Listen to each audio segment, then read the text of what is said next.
Hello guys, good evening.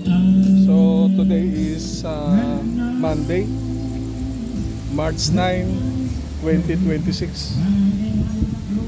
So guys, nandito tayo ngayon sa farm plate, no? Dito sa Legazpi, Albay. Okay?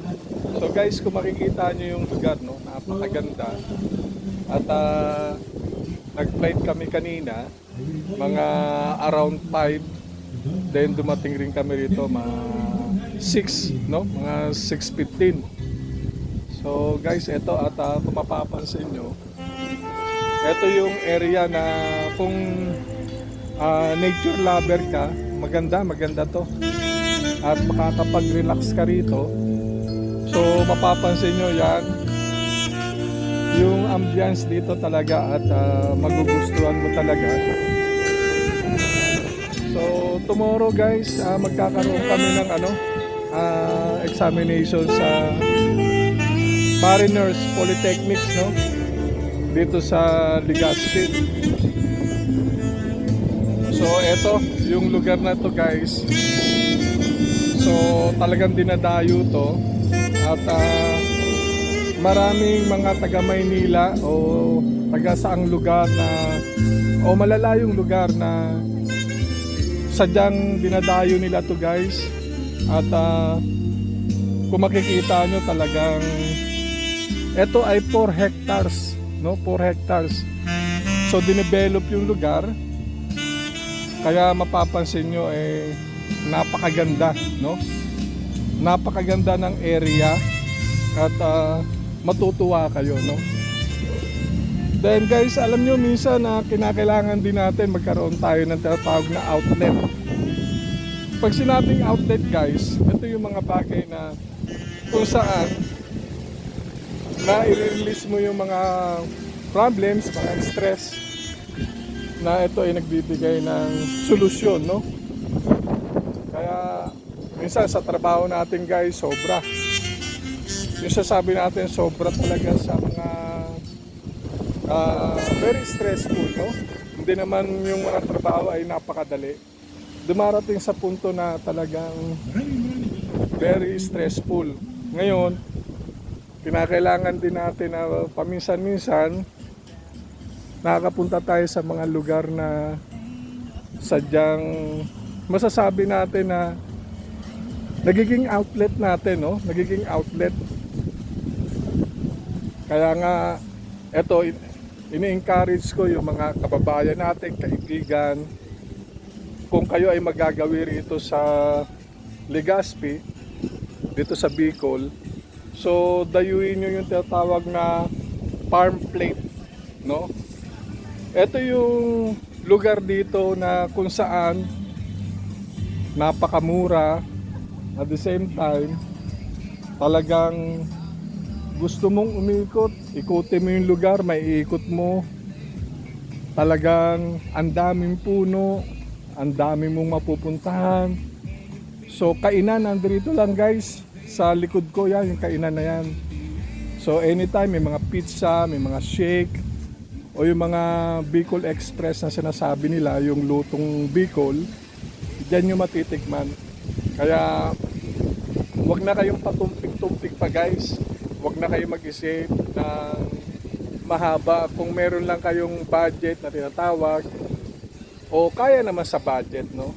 At dayuin nyo yung lugar na to guys, hindi kayo mapapaya.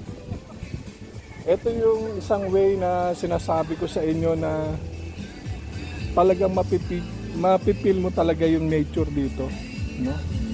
So napakaganda guys. Kaya eto, kung mapapansin nyo dyan sa likod ko, ayan, so makikita nyo yan, no? Ito yung tatawag na farm plate. So ayan guys,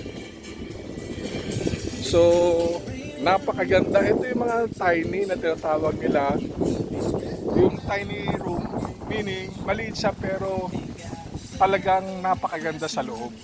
So ayan, kaya actually guys, ito first time ko lang rin pumunta rito. First time lang din, gawa nga ng kung hindi naman kami magpapa-exam, hindi naman ako magagawi rito. At kaya ako binablog yung area guys. Gusto ko lang i-share sa inyo. Baka may mga pagkakataon kayo, chances na pwede nyong pasyalan. Ito ay i-recommend ko lang yung area, no? May live band dito sa likod ko guys. Yan, live band. At saka dito sa mga area na to, no? Kung mapapansin nyo, ito pababa ako guys. Ito yung tatawag natin kung saan mga kainan, mga pizza na pwede kayong umorder, no? Napakamura lang. So meron kang 400, isang pizza na yun. So eto.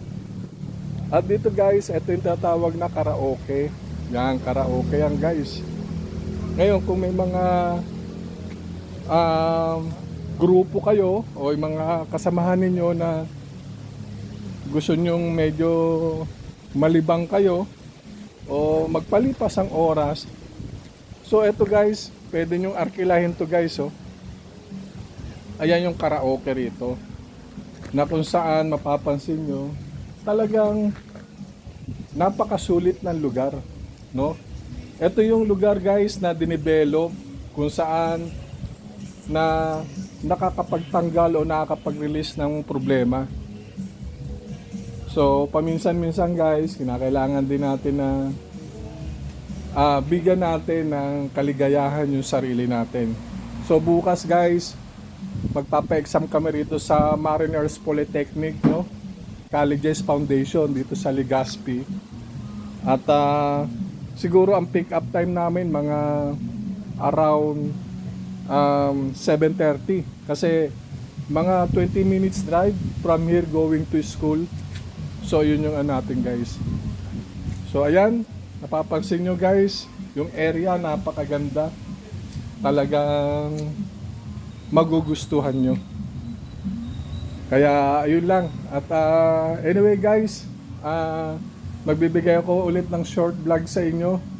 At ito lang, pinapakita ko lang yung area na sana magustuhan ninyo at maging maayos. So anyway guys, maraming salamat sa inyo.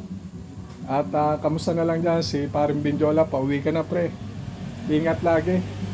At sa mga kaibigan natin na kasalukuyang naka-onboard, kamusta kayo dyan? At kung saan ako naninirahan, kinakamusta ko lahat. Sana maging maayos, ligtas kayong lahat sa kinalalagyan nyo. Thank you guys and see you on my next vlog. Bye.